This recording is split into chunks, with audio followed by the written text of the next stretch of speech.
யூஸ்ஃபுல்லான கிராஃப்ட் ஒன்று பார்ப்போமா? நான் பிளாஸ்டிக் ஹேங்கர் எடுத்துக்கிட்டேன். ஒரே அளவில் சாட்டின் ரிப்பன் எடுத்துக்கிட்டேன். நமக்கு எவ்வளோ தேவைப்படுதோ அதே அளவில் ஒன்றா ஒரே மாதிரியே கட் பண்ணி எடுத்துக்கணும். உங்கள்கிட்ட என்ன கலர் இருக்கோ அதை எடுத்து யூஸ் பண்ணிக்கலாம். இப்போ இதில் க்ளூ அப்ளை பண்ணி நம்ம அந்த சாட்டின் ரிப்பனை மேல் பக்கம் ஸ்டிக் பண்ணிக்க வேண்டியதான். உங்கள் வீட்டு குட்டீஸுங்களுக்கு ரொம்ப யூஸ்ஃபுல்லாக இருக்கும். அவங்களே கூட இது செய்ய சொல்லலாம். எதுக்காகன்னு லாஸ்ட்டில் பார்ப்போம்.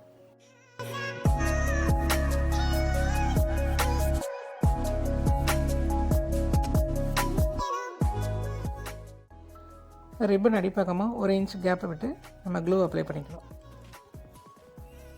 இப்போ இது ரெடி ஆகிடுச்சு. இது எதுக்காகனா நம்ம வீட்டு குட்டீஸுங்க தலையில் வைக்கிற பட்டை பின்னு, குஷி பின்னு, ஃப்ளவர் பின்னு, சைடு பின்னு எல்லாத்தையும் ஆர்கனைஸ் பண்ணலாம். ஹெட்பேண்ட்லாம் இது மாதிரி அரேஞ்ச் பண்ணிக்கலாம். அதுக்காக தான் நான் அந்த 1 இன்ச் கேப் விட்டு நான் ரிப்பனை ஸ்டிக் பண்ணிக்கிட்டேன்.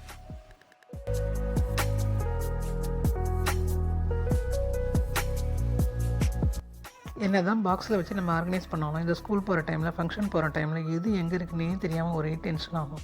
அதுக்காக தான் இந்த ஐடியா. டக்குன்னு நம்ம கரெக்டாக கண்ணில் தெரிஞ்சு நம்ம எடுத்து யூஸ் பண்ண ஆரம்பிச்சிடலாம். இதை குட்டீஸுங்களை செய்ய சொல்லும் போது அவங்க யூஸ் பண்ணிவிட்டு இதே மாதிரியே ஆர்கனைஸ் பண்ணிடுவாங்க. ஏன்னா அவங்களே செஞ்சதில்லை, அதனால் அவங்களுக்கு ஒரு பொறுப்பு வந்துடும். பார்க்கவும் அழகாக நீட்டாக இருக்கும்.